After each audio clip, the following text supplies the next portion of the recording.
प्यारे दोस्तों, आज की कहानी सुधा नाम की एक लड़की की है। सुधा एक बहुत ही आलसी लड़की थी।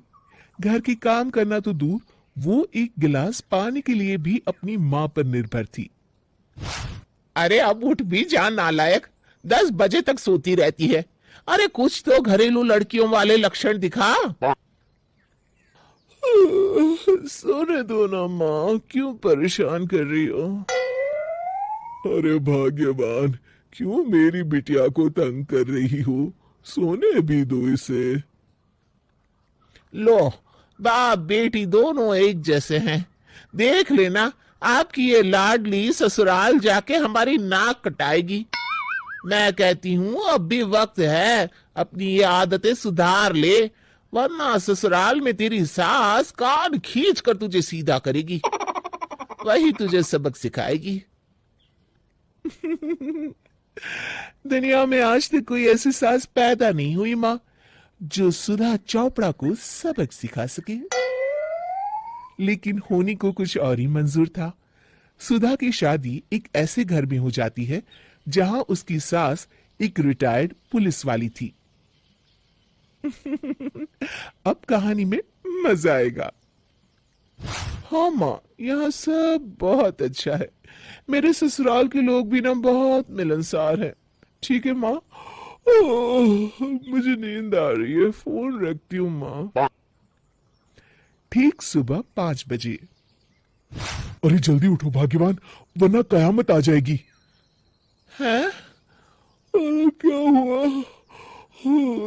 कौन सी कयामत आ जाएगी? अरे मेरी माँ आ जाएगी। तुम नहीं जानती, इस घर में सिर्फ मेरी माँ का हुक्म चलता है।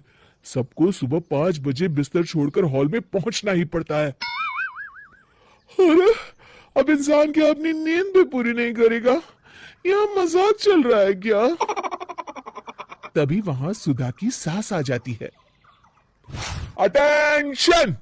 मजाक तो तू समझ रही है बाबू। ये मेरा घर है और यहाँ हर किसी को डिसिप्लिन में रहना होगा। अटेंशन! अरे माँ जी, लेकिन इतनी सुबह कौन उठता है? कौन होता है मतलब? हम सभी उठते हैं, रोज उठते हैं। और अब से तुझे भी उठना पड़ेगा। आखिर मैं पुलिस वाली जो ठहरी। अटेंशन! अरे माँ जी, लेकिन अब तो आप रिटायर हो गई हो ना। तो क्या हुआ? शेर कितना भी बूढ़ा हो जाए, शिकार करना नहीं छोड़ता। उसी तरह हम पुलिस वाले रिटायर होने के बाद भी अपने अनुशासन में ही जीवन जीते हैं। चलो अब बेकार की बहस बंद करो और उठकर हॉल में चलो। अभी आधा घंटा तुम सबकी परेड चलेगी। अटेंशन! अरे मैं कोई परेड वरेड नहीं करने वाली। सुधा की सास अपनी बहू का ये बर्ताव देख झल्ला उठती है। गौर से देख, तू कहां और किसके सामने खड़ी है? यहां बात सिर्फ एक बार समझाई जाती है, बस। अटेंशन! इतना कहकर सुधा की सास चली जाती है। अपनी सास का ये रूप देखकर सुधा घबरा जाती है और जल्दी से उठकर बाहर चली जाती है। उस दिन से सुधा की जिंदगी बदल जाती है। हाय, थक गई मैं तो। ये घर है या जेल? कितना काम करना पड़ता है। लाइए दीदी, 2 रोटियां और दीजिए, मुझे बड़ी भूख लगी है। ठहर जा बहू, ये तू क्या कर रही है? मैंने सबके खाने का हिसाब तय कर रखा है।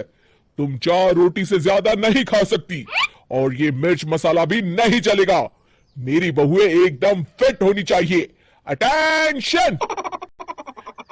क्यों माँ जी, आप हमें दंगल में लड़ने के लिए तैयार कर रही हैं क्या? क्या कर रही हो सुधा? माँ जी को मजाक बिल्कुल पसंद नहीं है। चुप करके खाना खा लो, इसी में भलाई है।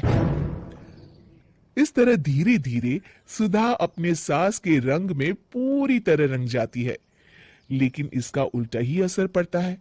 सुधा अपनी सास से भी ज्यादा अनुशासन की पक्की हो जाती है। सुधा की सास तो सबको 5 बजे उठाती थी, लेकिन सुधा सबको 4 बजे ही उठा देती थी। दूसरी तरफ सुधा की सास की उम्र भी हो चलती है। माँ जी, आजकल आप सुबह उठने में बहुत आनाकानी करती हैं। मुझे ये सब बिल्कुल पसंद नहीं है। अरे बहू, मैं तेरे हाथ जोड़ती हूँ, भगवान के लिए अब मुझे छोड़ दे। इतने सवेरे उठना और कसरत करना अब मेरे बस की बात नहीं है। माँ जी, आप मैदान छोड़ के भाग रही हैं। आप तो पुलिस वाली हैं। अटेंशन। अरे अब कहाँ की पुलिस वाली, अब तो मैं रिटायर हो चुकी हूँ। बस बहुत हो गया, अब तुम सब जैसे चाहे वैसे जिंदगी जियो और मुझे भी जीने दो। अपनी सास को गिड़गिड़ाते देख सुधा मन ही मन मुस्कुराती है। इस तरह उस दिन के बाद से सुधा के ससुराल वाले एक सामान्य जीवन जीने लगते हैं।